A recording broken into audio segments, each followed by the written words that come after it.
Sendo assim, vou dar a palavra ao Sr. General Jorge Araiz, que vai fazer um balanço deste primeiro ano de trabalho do nosso manifesto. Muito obrigado. Boa tarde a todos e todas.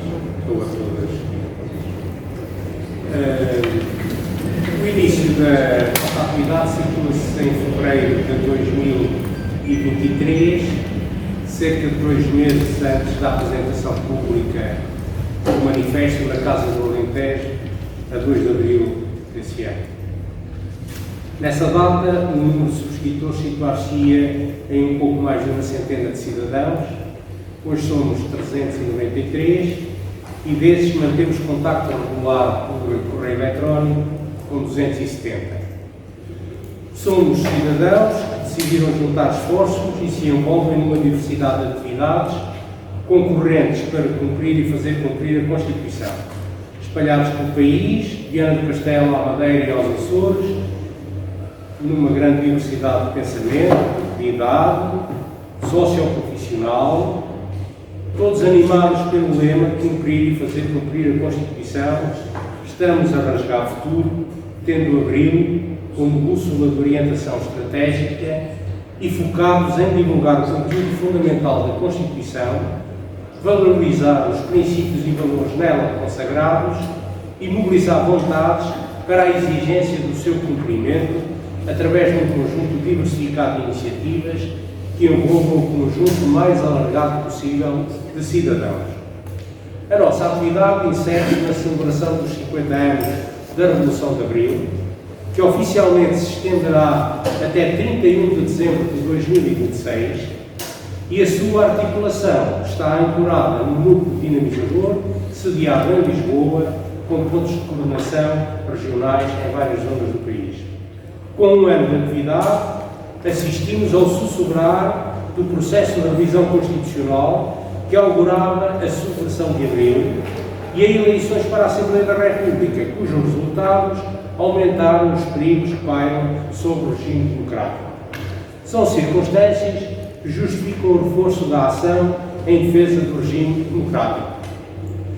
Antes de perspectivarmos como prosseguir a nossa atividade, façamos um balanço do que somos em termos de organização e do que realizamos. Em termos de organização, temos impulsionado a atividade do manifesto a partir do chamado núcleo dinamizador. A última reunião foi em 16 de março e a próxima, a sexta, será a 4 de maio.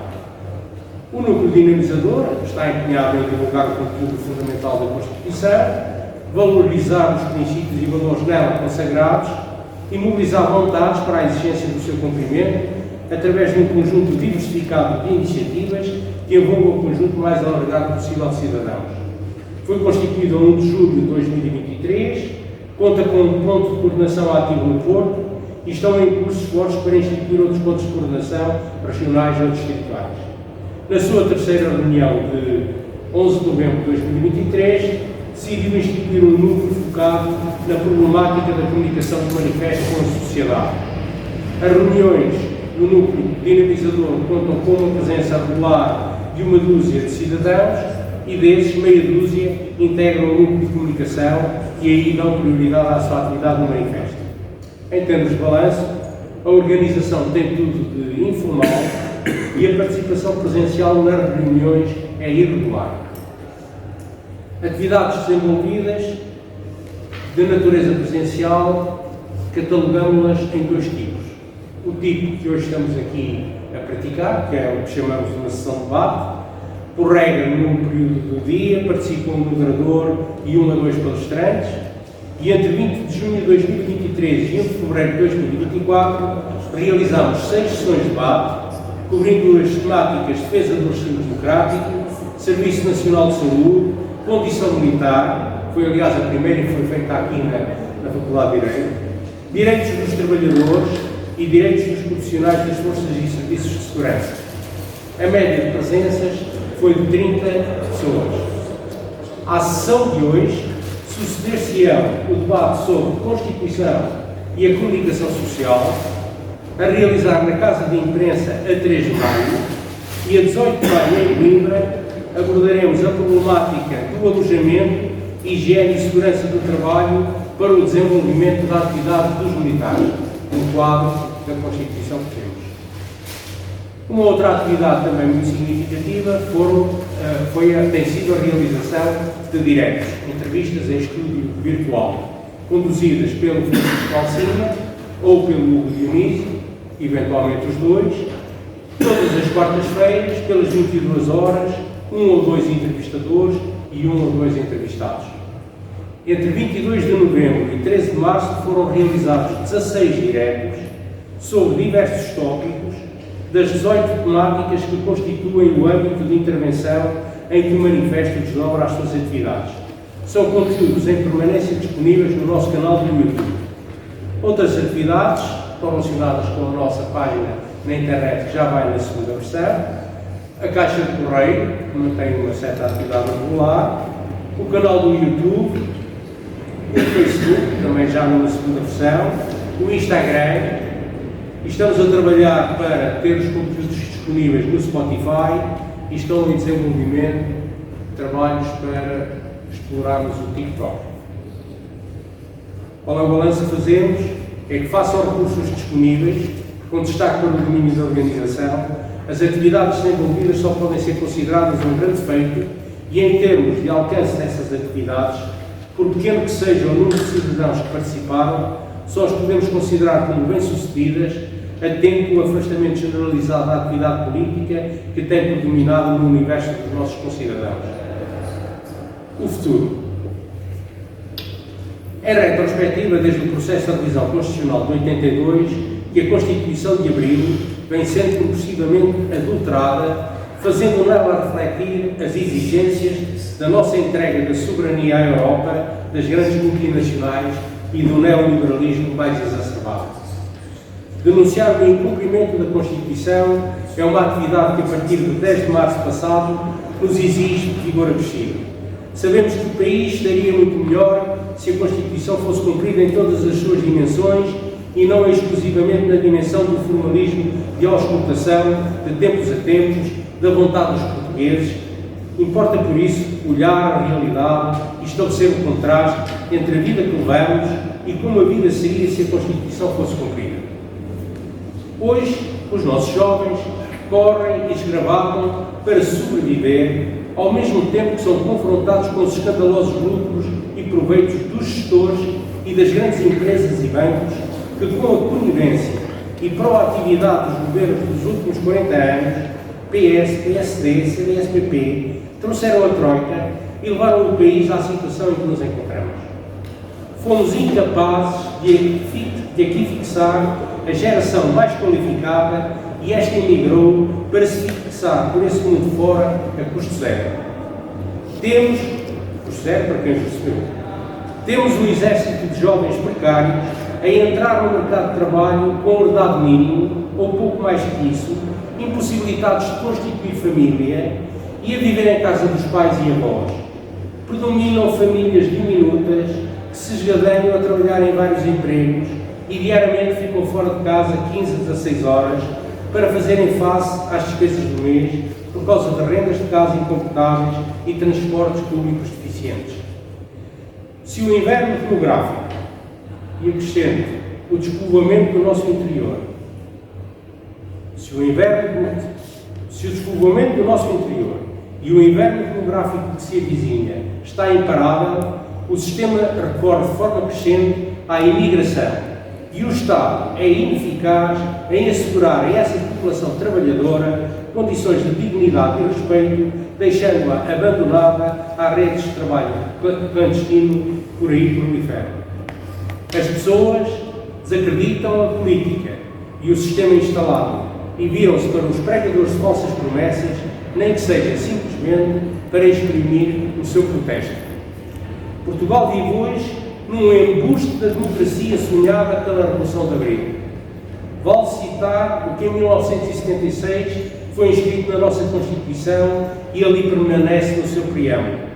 A Assembleia Constituinte afirma a decisão do povo português de defender a independência nacional, de garantir os direitos fundamentais dos cidadãos, de estabelecer os princípios basilares da democracia, de assegurar o primado do Estado de Direito Democrático e de abrir caminho para uma sociedade socialista no respeito da vontade do povo português. tendo em vista a construção de um país mais livre, mais justo e mais fraterno. Em abril de 1976, na ressaca do 25 de novembro de 1975, éramos um país cujo texto constitucional vinculava os atores políticos a abrir caminho para uma sociedade socialista. Hoje, os mecanismos de exploração dos trabalhadores por conta da Ucrânia atingem níveis que nem os monopólios do regime fascista sonharam conseguir.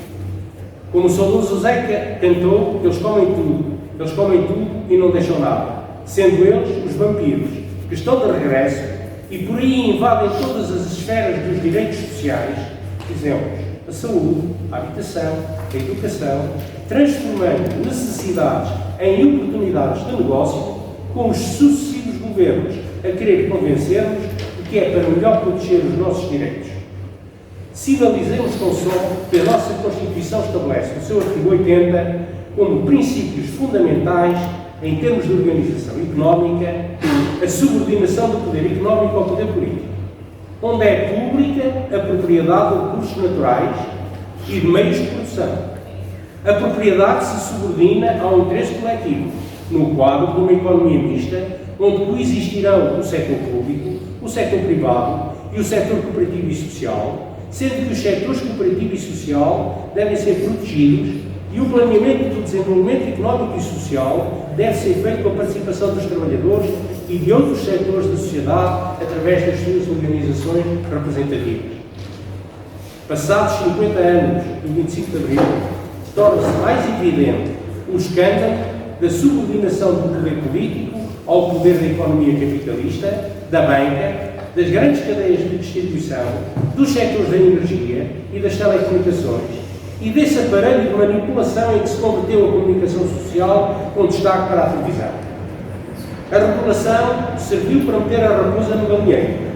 A corrupção parece imparável e serve de caldo de cultura ao populismo e à demagogia que, afirmando querer combatê-la, explora a espuma mediática, fugindo como o diabo da cruz das propostas que visam atacar as causas sistémicas.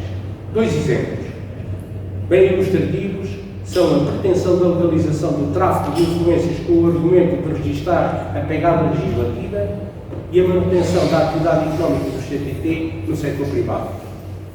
Vivemos tempos em que o ascenso na Europa da cultura do ódio, de ideologias racistas, xenófobas e fascisantes invadem a sociedade portuguesa e pretendem sugerir que as dificuldades do país residem na Constituição em vigor.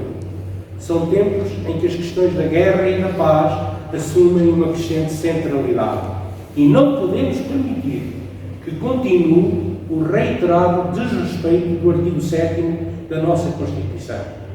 O apoio concedido por Portugal ao esforço de guerra na Ucrânia contrasta com o concedido ao povo palestiniano que resiste ao genocídio.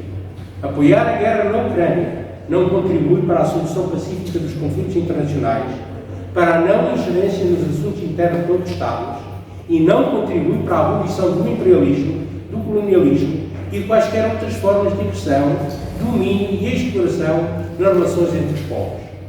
Contribuir para o desarmamento geral simultâneo e controlado, a dissolução dos blocos político-militares e o estabelecimento de um sistema de segurança coletiva com vista à criação de uma ordem internacional capaz de assegurar a paz e a justiça nas relações entre os povos são obrigações constitucionais contrárias à política externa prosseguida de submissão sem reserva aos interesses americanos.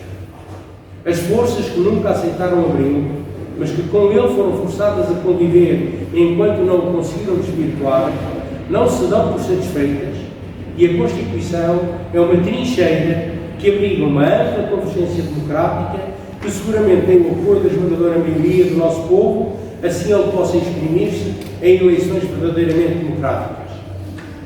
Desde 16 de março de 2023, que está em curso o debate sobre a formalização do manifesto como associação de caráter cívico, em que a condição de associado com direitos plenos será a título individual, admitindo-se outros associados a título institucional com direitos limitados. A subscrição do manifesto convoca todos os democratas com ele se identifiquem e que de algum modo se associem aos objetivos de defesa e valorização do regime democrático. O nosso ponto de chegada é que a Constituição se cumpra. E com isso, assinalaremos vários aniversários da promulgação da Constituição de 76 na diversidade de iniciativas que assinalarão o 50º aniversário da Revolução de Abril. O apelo com que encerro é juntem-se a nós e recoloquemos Abril no futuro de Portugal. Isso. Muito obrigado.